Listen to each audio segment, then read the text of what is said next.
Great job in going through that section. You should now have everything that you need in order to start running Rails on your system. And if you're coming from a PC background and you have a PC and not a Mac, then you should be able to work with the C9 interface that I built and we walked through, so you should be able to follow along exactly the same way. So whether you're using a Mac or a PC, then you're going to be able to follow along with this deep dive. So at the end of every section, we're going to have one deep dive episode where we pick out a very specific topic from the section before, and we decide how we can really dissect that, dive into it, and take more of an advanced approach to understanding the topic. So in this one, we are going to walk through the command line interface. So we're going to talk about what the command line interface is, how it can be used in your system, and then we're going to walk through a demo of some more popular commands when it comes to using the command line interface. Throughout this guide, we talked about some of the more basic ones, such as creating directories, seeing what's inside of a directory, and many other items that you need in order to install Rails and the full system that we went through.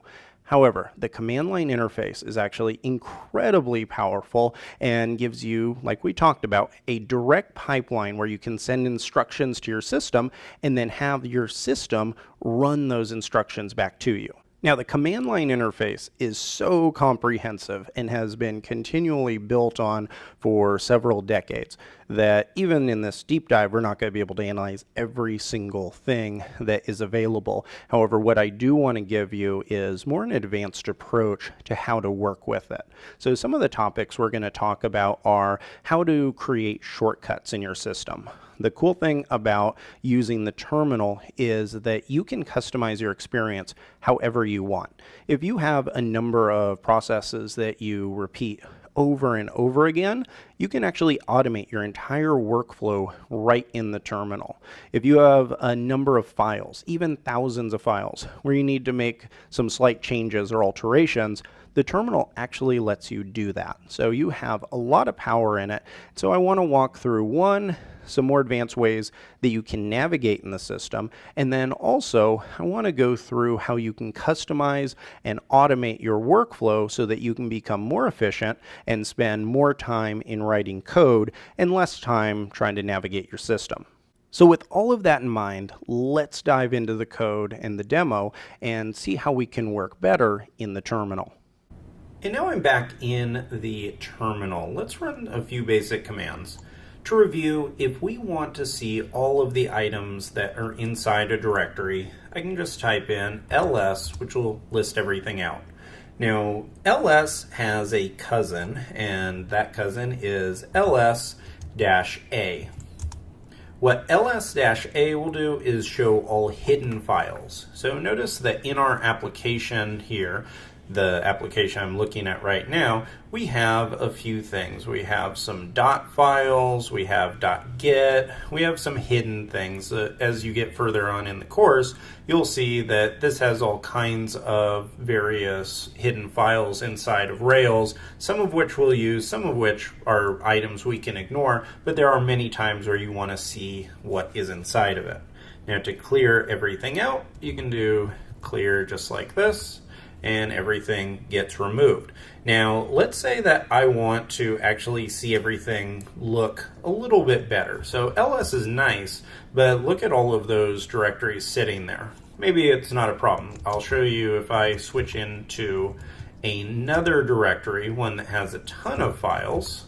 If I do ls now, you can see all of these various directories and files, and this can be a little bit challenging to look at. So what I can do is do ls-la, and what that does is it actually prints out a lot more information about the files, and it does it in a list format. The way I like to think about this is, let me open up a Finder window.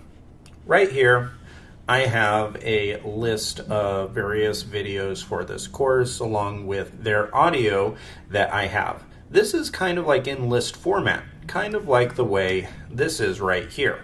Now in Mac, I have the ability to change up this format. I can click this link here, which shows me each one of the thumbnails. I kind of like to think that this is kind of close to doing just a regular ls command. It shows all of the items side by side. Obviously we don't have any pictures, but it shows how it looks like that. And if I switch to list mode, that's kind of how it looks if I do ls-la. And that shows me some cool things related to that. Now I'm going to hit clear again, and let's talk about some different things.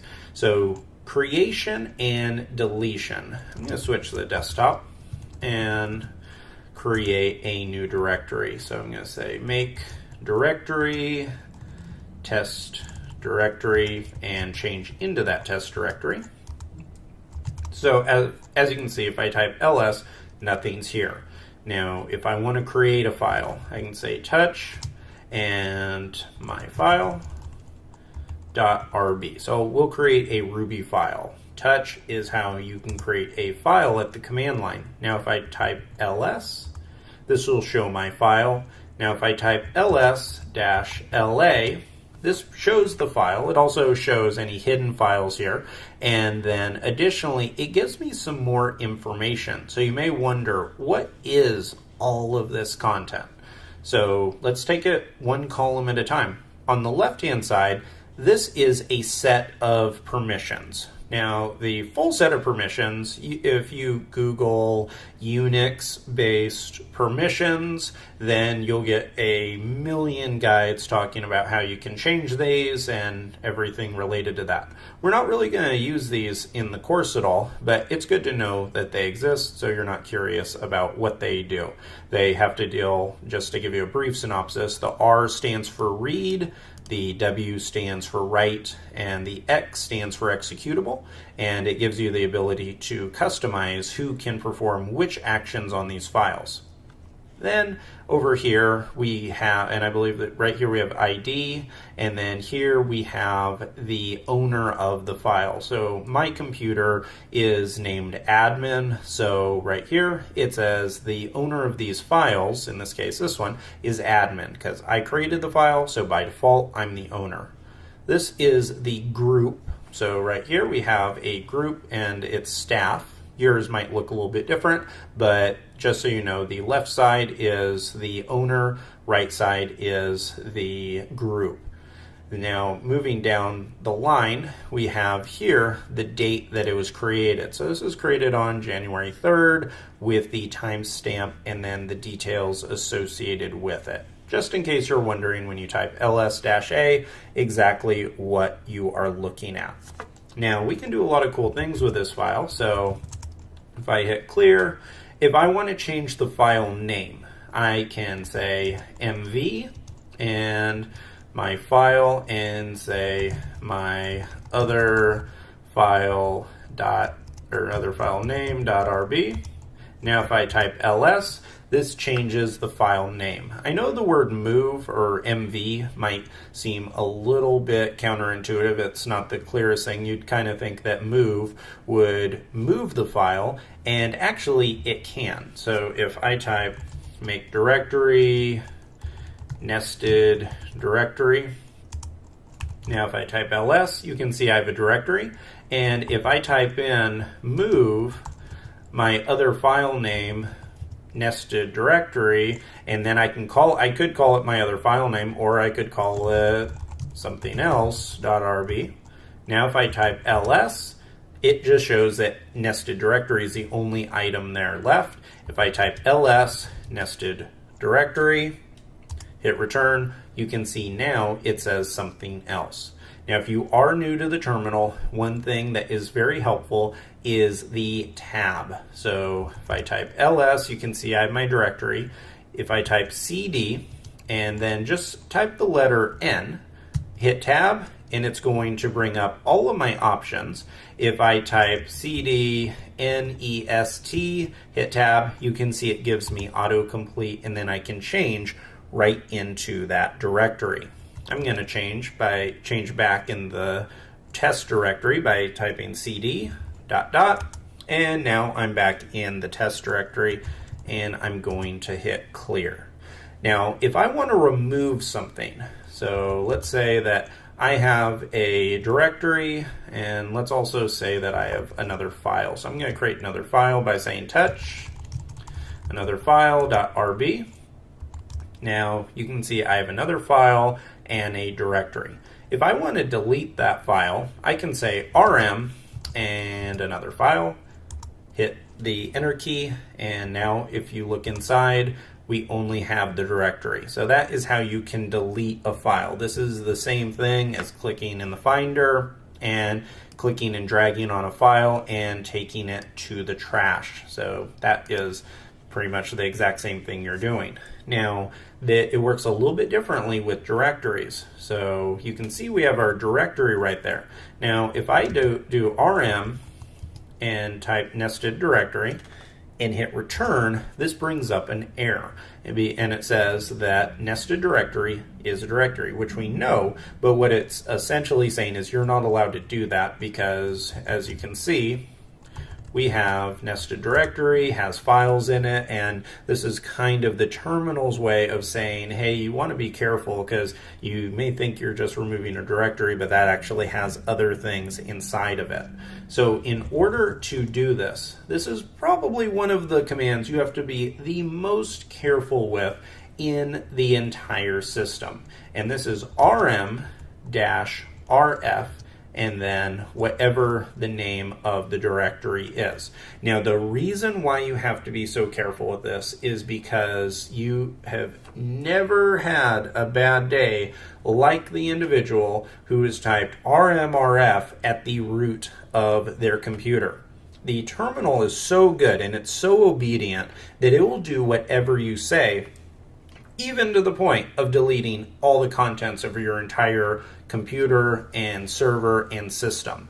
And so right here, rm-rf, if you did this at the root of your system and said, say, to delete your home directory or all your code files, the system would happily oblige and it would delete everything within a second and you would not be able to get the files back. It does not put them in the trash, it removes them permanently. So please do this with caution. In fact, I actually remember a story of the founders of Pixar back when they were building and creating the Toy Story. It was either Toy Story or Toy Story 2. It was one of the major Toy Stories. The animator, one of the developers working on all of the files, so all the 3D renderings, the audio, everything like that, everything that made the movie, somebody did rm-rf with a asterisk, and that will delete the entire system. And someone at Pixar did that on accident and actually wiped out the entire Toy Story movie. Thankfully, one of the executives had taken the Toy Story movie back to their home, or else we would never have seen the movie. So that is just kind of a little word of warning to make sure to always be careful whenever you're doing this. But it also is a very helpful thing whenever you need it. So whenever you do want to delete a directory, just make sure you name the directory properly, just like this. If I hit return and type ls, you can see that now we're back to a stage where it's completely empty.